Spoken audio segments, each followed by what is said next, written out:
Taj drugi motor gore. Ne, Baterija. Evo, možeš sad. Izgledaš taj na svoj 4 na Ne bi išlo. Ne. Pregoril bi ti motor jer bi previše okretaja tražio. Bilo bi previše okretaja.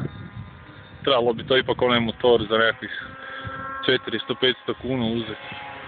Zna lisica koji ti je najbolji. Ako imaš para da vježbaš. Ne bu mu niš jer motor podnosi 120 ampera, ovaj ti podnosi samo 35, fujiš. 35, 40, ovisi tako.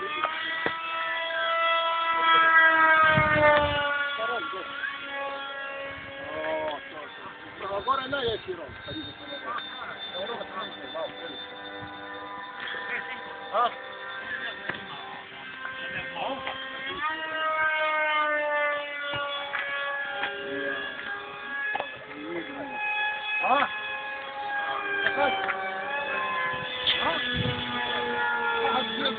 Sad imaš ono